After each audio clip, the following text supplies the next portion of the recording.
கர்க்கடக ராசி அன்பர்களுக்கு இந்த வருடம் ரொம்ப உங்களுக்கு வாழ்க்கையில் ஒரு மறக்க முடியாத நல் அனுபவங்களை கொடுக்கக்கூடிய வருடமாக அமைஞ்சிருக்கும்.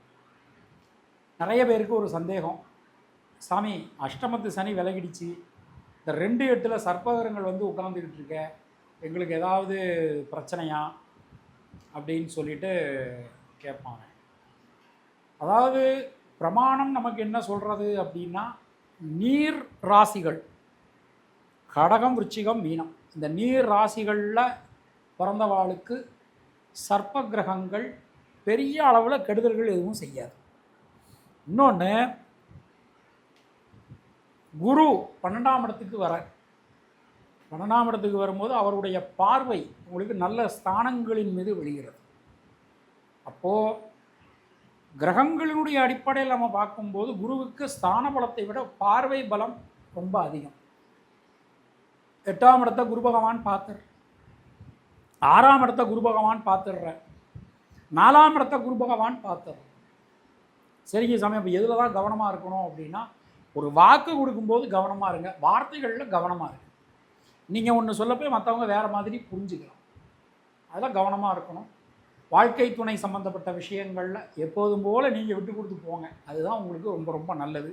பயணங்கள் திட்டமிட்டபடி நடைபெறும். வெளியூர் வெளிநாடு வாய்ப்புகள் எனக்கு வந்திருக்கு, போகலாமான்னா கண்ணை மூடிட்டு கிளம்புங்க.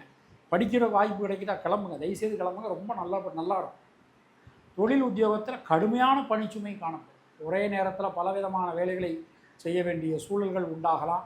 சில பேருக்கு நல்ல பேர் கிடைக்காது. போன 3 வருஷம் உங்களுக்கு எடுத்திங்கன்னா ஒரு 6 வருஷம் அனுபவம் இருக்குது. கண்டச்சனி ஆரம்பிச்சது 2020 டிசம்பரில். ஸோ அதுலேருந்து உங்களுக்கு ஒரு அனுபவம் இருக்குது. அதனால் அந்த அனுபவப்படி இருந்துக்கோங்க. கடுமையாக உழைச்சால் அதுக்கேற்ற மாதிரி நல்ல பேர் கிடைக்காது, ஊதியம் கிடைக்காது, அது மாதிரிலாம் இருக்கும். அது மாதிரி பெண்களுக்கு எடுத்துக்கிட்டோம்னா சுபவிரய செலவுகள் உண்டாகும். மாணவர்களுக்கு கல்வியில் ஒரு நல்ல மாற்றங்கள் வரப்போகிறது. தைரியமாக இருக்கும், ரொம்ப சிறப்பாக இருக்கும். கொஞ்சம் உடல் ஆரோக்கியத்தில் சின்ன சின்ன குறைபாடுகள் வரலாம்.